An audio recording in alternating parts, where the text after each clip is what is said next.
Hi, I'm Drex DeFord, a recovering CIO from several large health systems and a longtime cyber advisor and strategist for some of the world's most innovative security companies. And now I'm president of This Week Health's 229 Cyber and Risk community, and this is UnHack the podcast, a mostly plain English, mostly non-technical show about cybersecurity and risk and the people and process and technology making healthcare more secure. And now this episode of UnHack the podcast. Hi, everyone. Welcome to UnHack the podcast. It's super cool and really fun because we're doing something a little different today. I've got two folks with me, and usually I only have one guest. Today, two guests, Brian from Lee Health, Aaron from Medical University, South Carolina. Welcome to the show, guys. Thank you. Great to be here. Thank you for the invite. It's always fun to see you guys. We were able to hang out in Boston a few months ago together and work on some stuff. I'll probably talk about that in just a little bit. I don't know, good place to start, Aaron. What's the coolest thing you're working on right now? For better or for worse, one of the things that, I recently took on were some of our network and infrastructure teams that previously were not within the security office. So it's been fun trying to align strategies with them because there's a lot of opportunity to do so. I think one of the pretty interesting areas that we're looking at is South Carolina. We've got quite a few clinics, freestanding emergency departments, some rural hospitals. They do not have the greatest network connectivity in the world. And they somewhat, I don't want to say regularly, but regularly enough that it causes some pretty acute problems for those areas. And so we're working on a project to look at different things like satellite connectivity to be able to maintain connectivity if they have an outage, somebody digs up a fiber cable or something like that, because there's generally not much infrastructure out there that can run out to them. And with how dependent we are on all of our technology today, we're trying to think of other ways of maintaining connectivity that are a little bit more resilient. So that's kind of a fun one that we're working on. I like that. I mean, it is really interesting, right? When you're in a big place and you have resources and you're in a city or city-ish environment, and you talk about redundancy and having two lines going two different directions out of the data center on different sides of the building and not rejoining at the same telco building or so. You can build redundancy in, but a lot of these places don't have that capability at all, do they? Yeah. It's just like one line, that's it. That's all we got. Hopefully nobody cuts it with a backhoe when they're planting the new tree or something. Yeah, I mean, it's amazing. We have had cases where we would have maybe backup like cell coverage to be able to maintain connectivity. They're still running on the same lines as the lines coming into the building. So it's pretty amazing how interdependent our connectivity is, especially in the rural areas. So we're looking at what kind of things can some of the satellite services provide for us. I like it. That's pretty cool. Hey, Brian, what's the coolest thing you're working on right now? One of the great things we've been able to do is we're calling kind of a recovering from ransomware initiative. So it started off with some tabletop exercises with various groups, but really spawned into some kind of sub work streams where we're looking at all the different aspects of what we'd be dealing with in a ransomware scenario, from our capacity for storage and compute to be able to recover, to snapshot groupings and timings of backups, right? You talk with infrastructure, we got snapshots, we got backups, and well, let's dig into that, right? Like, do we have this across the board? Well, there's these couple areas where we don't. Okay, which systems are those? Oh, well, those are key systems. So it's letting us have a lot of really good in-depth conversations and getting all the teams outside of cyber, especially on the infrastructure side, to think about what would be involved in this process and try to brainstorm as much as possible pre-event, right? Like I keep just telling them, we want to talk about this as much as possible before we have an event. We don't want to be trying to figure this out in the midst of a storm. As much as we can figure it out now, the better. So the organizations really support it. And there's probably 10 different sub work streams we have going on, from updating our response playbook to offline locations for documents we're going to need and everything else that really ties into it. But I really like that because I think all of us know it's not a simple conversation. A lot of these really start growing into much broader, complex decision-making processes and things we need to think about, and pulling in so many other teams outside of cyber. So we've been having that go on probably since the end of last year, and most of them are nearing completion, depending on or running through the rest of the year. But it's really helping us in the preparation phase of those events, and it helps us really in overall DR planning too, because a lot of this stretches into things outside of just ransomware, right? Kind of correlates into other big events that hopefully wouldn't be cyber related. I'm always hoping it's not a cyber event that causes us to exercise these things, but it's hard to get those conversations going and kind of keep reoccurring and getting people to stay involved in them. So those are things that have really helped us a lot in preparation. I mean, they get distracted because day-to-day work comes yeah. back in and starts to suck up all those cycles. It's really interesting. I mean, so many components of that, like you talked about having hard copies or having an offsite copy of stuff like the contact list. And I mean, there's so many things that we have of it. Yeah, we're going to be able to get to that. It's on SharePoint. We're going to be able to get on the common drive. And it's like, oh no, we can't get to the common drive. What are we going to do? It is crazy, right? Everything's connected to everything else. And that turns out to be a huge deal. Now, I want to go back to Aaron for a second. Brian kind of alluded to this idea that he's coordinating with all of his technology teams and all of that. You said something earlier that I'm like, I'm going to ask the question again. You said all the infrastructure teams like report to you.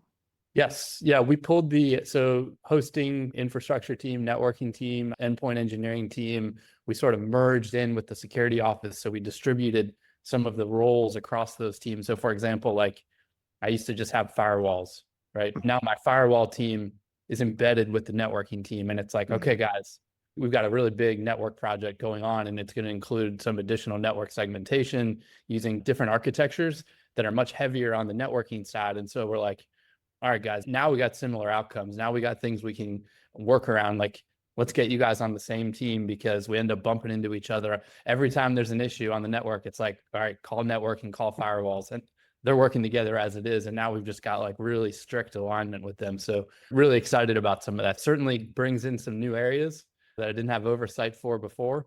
But I can't tell you how many times or how often we're finding like these are things that the CISO should be concerned about, right? Because a lot of infrastructure teams, they want to move fast and they want to do DevOps and stuff like that. But like availability is so important to them, right? And I'm aligned with you on that one, guys. Like, let's really focus. So it's been pretty interesting and good journey. I don't know if it works for every organization, but we've got some folks that are really jumping in and embracing it, I think. It's interesting that I feel like I hear more and more often chief information security officers are moving into that, what used to be mostly called a chief technology officer kind of role. They're sort of combining those. Now they may still have like a director of infrastructure and those kinds of people, but a lot of it is sort of deconflicting the priorities and figuring out, okay, patches or whatever, right? There's always something going on. And Brian, you probably see the same thing in the spirit of everything is connected to everything else on the application side of the house too, right? Everyone's a security person now, not just the infrastructure guys, not just the folks on your team, but all those apps people now are security people too. The biomed equipment guys, I mean, right on down the list.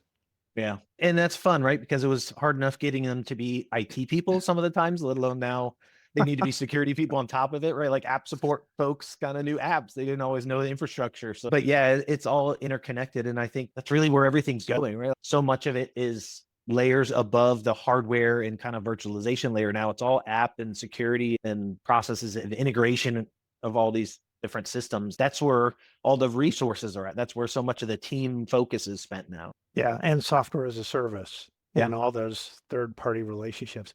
I mean, we can go down the third-party road, but I really want to ask you, Brian, a little bit about, I feel like, how do we do this without asking or talking about AI? So what are you thinking about AI right now?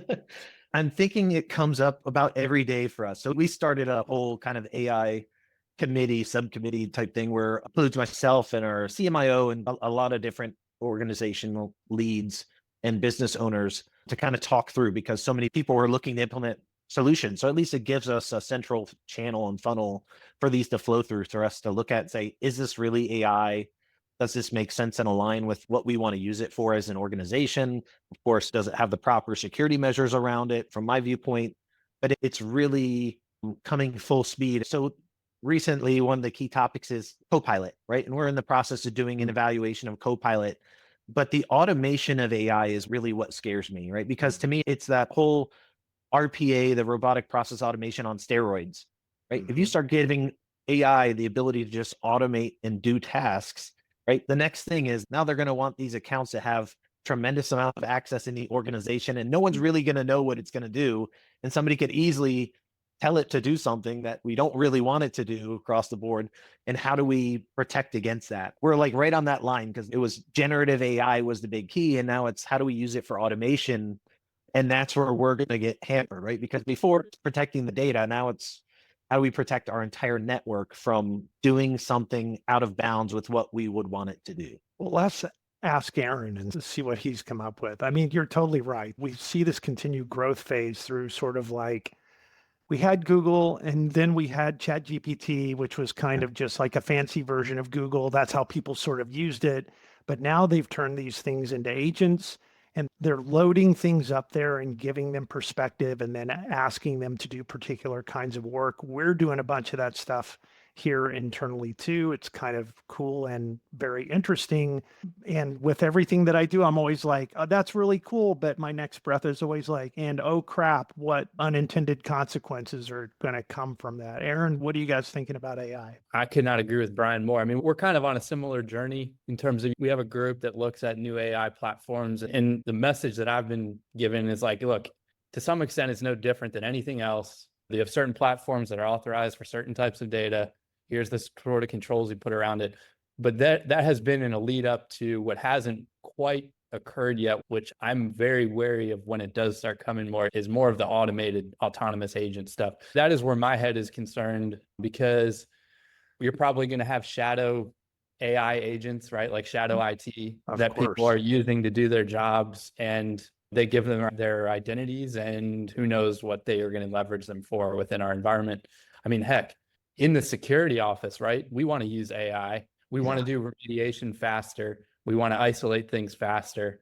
We could be the ones who create the disruption ourselves. So like, we need to be mindful of how we're using AI in our own departments, honestly, because we have very privileged access. We want to move fast. The threat actors are going to move faster, but like, dang, we're right there with others who could disrupt our own organization if something goes sideways. So that is where my head is really thinking about, what is this sort of next less passive, more active phase of AI start to look like? And that's where I'm constantly trying to iterate and think about how we kind of get ahead of that. Yeah. In my head, this is a little bit like, I don't know, change control or something like that, where we have processes, but we have humans in the process. And we always look at it and say, okay, we got a backup plan, right? We got a kill switch on this. If something starts to go wrong, we ask those kinds of questions. So maybe it's kind of mentally something like that. And we're seeing a lot of parts of the organization too kind of say, we need this, we need to get it implemented, but not really a firm use case of what do they want to do with it, right? So even on the other side, the business and clinical owners don't really know exactly. They just, hey, we want to try and reduce time spent, administrative hours, and make things faster and more efficient, but trying to squeeze it down to, okay, talk me through what exactly do you want it to do? Well, we're not sure yet. It's like, well, okay, let's start figuring that out. At the same time, I think there has to be some room for experimentation and failure. AI too. There are a lot of us that are using it today. This is like the same issue around the analytics question. Once you have great data and you have it in a good place and you start to do that kind of analytics with AI or without AI, you start to find out things that you didn't know. I didn't know I could ask that question. So now that I know, I can ask another question. I didn't even know I could get an answer to that. AI is kind of playing in that same space right now. Like, I didn't know I could do that. Well, if I can do that, can I do this? And the answer may be yes. And then they continue on. But, the problem is doing it on live data on the live network and causing that kind of cascade effect. Yeah.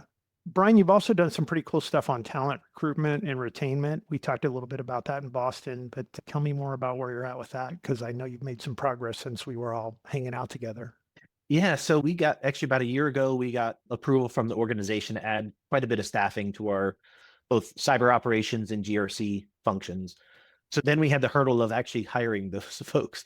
And with the change of remote work, we have some requirements of employees have to be a resident in the state of Florida, which typically, right, like of most people that want to move to Florida or people that want to retire in Florida or are ready to retire in Florida. So we had to really figure out as many different avenues and possible options of how do we get people into these positions. And so we started really looking at what we call, or at least what I call, internal poaching, right? Like, who are the top internal candidates that we want to go recruit and pull over? Yeah, the managers might not like it, but yeah, you must be super popular. Well, I think in cyber, you need a specific skill set and a specific mentality and an appetite to learn and figure things out, right? Like it's a certain kind of individual that works best. So, and that's not to say that like other folks in IT are great. They're great at what they do, but they're not going to need prescriptive steps as to what did they do next, right? They're going to have to problem figure out, solvers. this looks odd.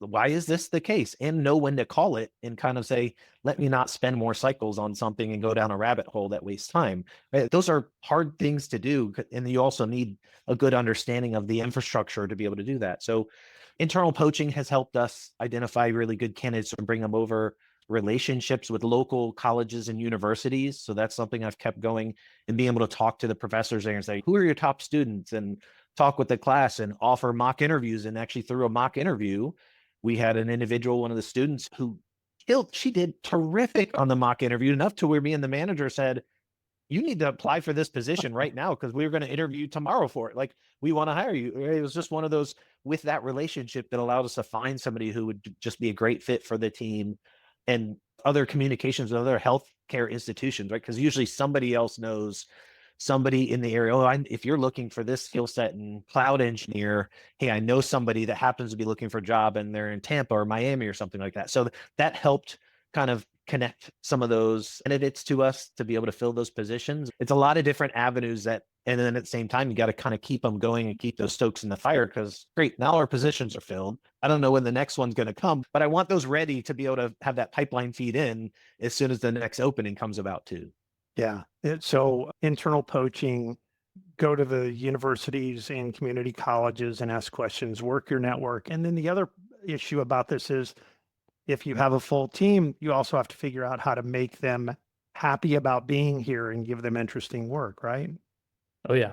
I think Brian listed out some really good ones. I mean, the thing that I'm pretty passionate about is identifying the people who do have that mindset, right? Or have that drive to want to fix things or figure something out. The cyber stuff, the cyber fundamentals will get you there.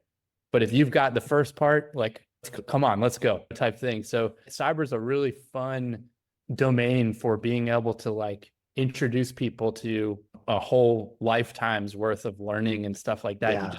Yeah. You got to have the right head coming into it, because it's not for everybody.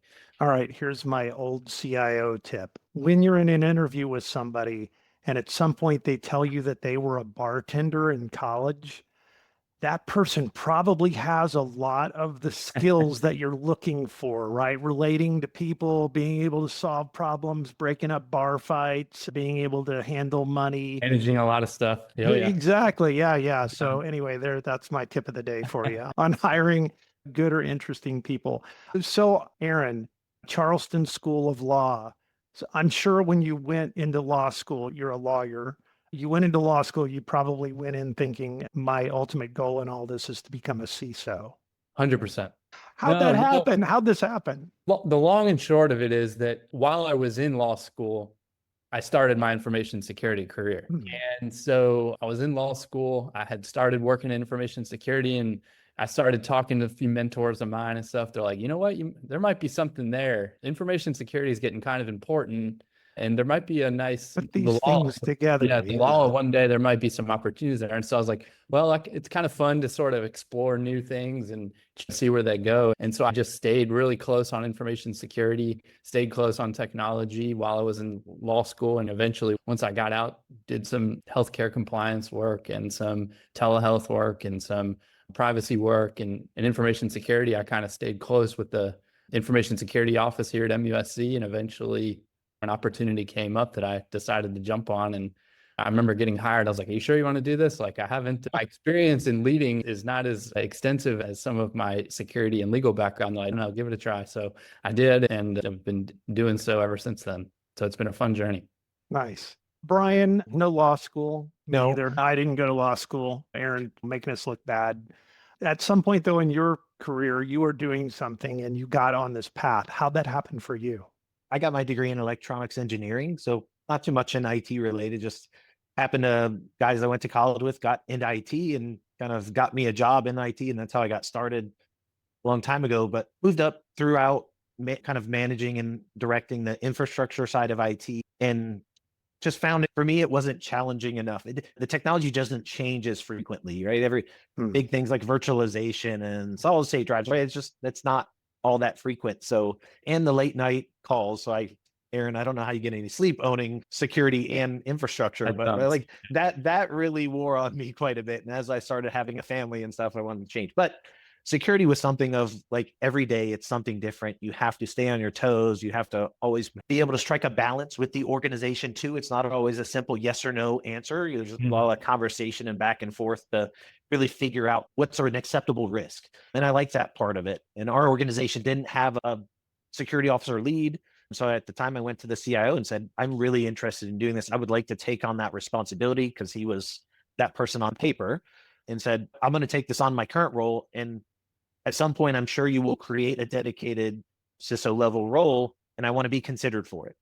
Fair enough. So that took the initiative to get into it. And when the organization said, yes, we need to create an information security officer role, that allowed me to transition over and then kind of move away from also doing security and infrastructure, because for a time I was doing both.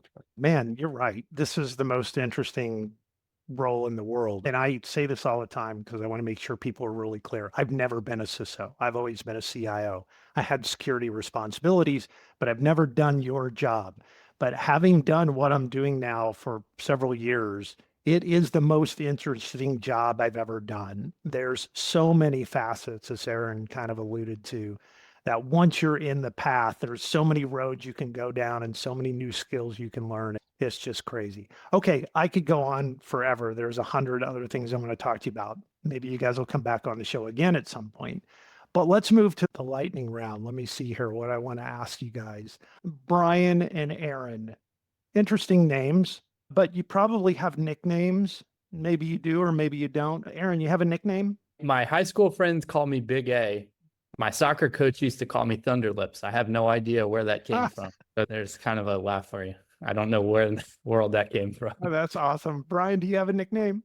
People usually just refer to me by my last name. So everyone refers to me as Zegers, because there's so many Brian's always around. Yeah. So most said that, or it's always Brain, because somebody can't spell Brian properly in an email. Probably once a day I get Brain in an email, but I don't know. I think probably when I make phone calls to people too, people give me, my nickname is oh crap, because every time I call someone, like, what did I do? What am I in trouble for? I'm like, is that really my reputation? Like, I only call when you do something bad?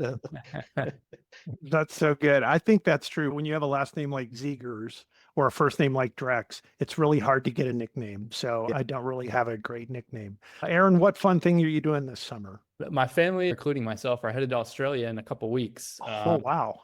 So that's going to be pretty interesting. I've got a 4-year-old that's going to be on quite a long flight. So we'll see how that goes. Don't have a 4-year-old, but I might want to talk to you about your agenda at some point. Yeah, Australia is the only continent that I haven't been to yet. So I got to work on that. Brian, what are you doing this summer? Well, actually, I just got back from a trip. So I went on a fishing trip to Lake of the Woods, Ontario, Canada for 8 days with my 14-year-old son, my dad, and my uncle. So, and we just fished on the lakes there and caught walleye and bass and perch and pike and relaxed. Well, Sun rose at 5 a.m. and set at like 9:30. So you had 5 a.m. to 10 p.m. of daylight to go out on the lake and fish. Yeah. I live in Seattle and I have that similar super ultra long summer experience, but it really stinks in the wintertime because you get the opposite version of that. Brian, dog guy or cat guy? Dog. Oh, only forced to by my kids, but dog. Aaron? Yep. You're a dog guy too. Okay, Yep. Awesome. Let me ask you about your favorite metric, Aaron. This can be a work metric or this can be, I'm a dog guy, by the way. This can be a work metric or it can be some metric that you use in your life or other stuff. What's your favorite metric? I'm going to have to tell you to pause on that one. I got to think about this one for a second. Let me go to Brian. What's your favorite metric?